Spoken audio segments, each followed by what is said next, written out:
This is where it all started, in the church. I learned all the stories about God. I learned about His love. I learned about Jesus. I learned about His love. We learned all these different things. We learned how to pray. We learned how to sing. We learned how to read the Bible. I accepted Christ when I was 7. Didn't know what I was doing. I remember going up to the altar, something similar to this one. And I was only 7. And when I was asked why I wanted to accept Christ, it was because I said I didn't want to go to hell. It wasn't because I loved God, and it wasn't because I needed Him. It was because I didn't want to go to hell. I was young, and my mind was still developing. I knew I needed to accept Jesus as my Savior to get into heaven, but I wasn't mature enough to face the world on my own. So here I am, I accepted Christ as my Savior. But it was kind of like I got baptized and that was it. No one led me anywhere, no one held my hand, no one cultivated me, no one showed me what it meant to be a Christian. So I learned on my own. I struggled with it for many years, and it was until high school that I was at a convention and I realized that I needed to change. Matthew 15, verse 8. These people praise me with their mouths, but their hearts are far from me. This verse definitely described who I was in high school. It was like I would praise Jesus, but my heart wasn't really in it. I only did it because that's all I knew how to do. In transitioning from 8th grade to 9th grade or into high school, I remember just looking for ways to know who I was more, find ways for me to be different, and I found that in volleyball. Where I'm from, volleyball is not popular at all, and it was a way to identify myself. Volleyball soon became the thing I loved the most. I remember I would say I love God and volleyball. Matthew 22, verse 37. Love the Lord your God with all your heart, with all your mind, and with all your strength. Notice how I said I loved God and volleyball. God never asked to share the throne of my heart with anything else. It's either I love Him or I don't. In my head, I knew I was a Christian, but I knew the things I did not add up to who I really was. I remember walking in and wanting to be accepted right away. Like, it was my chance to be someone different, someone new. The Jay that I really wanted to be. I knew that I was different. I knew that I was a child of God, and I knew that I loved God. But college, it can get you. I remember freshman year wanting to make the volleyball team with everything, all of my heart, like all my soul and all my mind. It was funny because all those 3 things applied to this verse, but the thing I loved wasn't God. I had volleyball, and that was my God. And I was willing to do anything to get in with the volleyball team, to be volleyball Jay.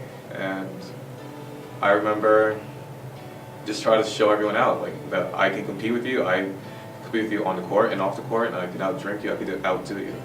Just downing that bottle. Like, there's a point where I didn't even want it anymore, but for some reason I just kept going and going. All of the fears and insecurities and doubts and everything, I just consumed it in that one candle. And I remember, I don't know how I didn't go to the hospital that night, because I just chewed my brains out, literally. And I remember just waking up, not knowing where I was, who I was, and I was on my friend's couch in the townhouse, and I never felt so low in my life before.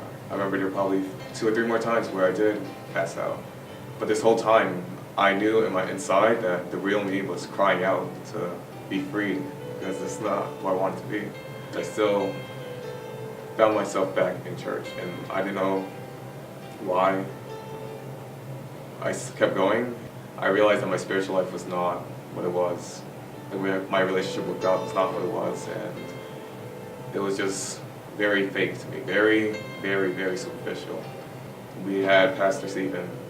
He spoke at halftime once, and he had a message about truly following Jesus and what our lives should be. Like, our lives should be our living testimony about how the life we live speaks a lot about our relationship with God. I remember going back home that night to my room and just crying because I finally let the voice within just like come out. I was giving people the wrong idea of what Christianity was, the wrong idea of who I was, and the wrong idea of what it means to be a disciple for God.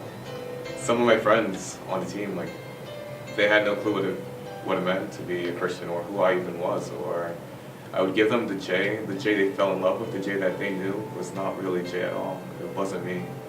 And I felt like I was just cheating them out of getting to know me for real. So here I was, freshman year. There were two J's on campus, the one that I knew and the one that everyone else knew. I had struggled with this for a while, for pretty much all of freshman year, until the very end, where I realized I need to change things up. I don't think I was ever as spiritually weak as I was then.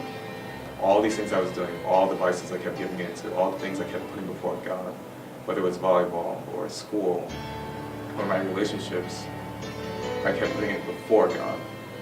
And I really thought about it. Is it worth it? Is all these things that you're giving your heart to, is it all worth just denying all that Jesus did for us on that cross when he died? So those very sins that I just kept giving my heart to, that they can have no captivation, that they won't captivate you anymore. Nothing is truly worth more than the relationship you can have with God. So here I am now, and what is my life like? Well, it's a great thing to truly know who you are. But the thing is, I didn't know who I was until I found myself in Jesus first. I had to deny everything that I thought I was, anything that didn't have to do with him, or that wasn't for him, I had to give that up. And in return, he truly did give me everything I needed. He gave me the strength to be who I need to be for him. He gave me knowledge when it came to academics. He gave me wisdom and understanding of things I honestly could not have imagined. He gave me patience, he gave me trust, he gave me hope, he gave me life, he gave me joy, he gave me peace. And who would have thought that all this would happen just from surrendering? And so with that said, thank you for coming to the retreat, thank you for listening to my story, and I really hope you enjoyed this retreat and all that we have planned for you. I love you all, God bless, see you later.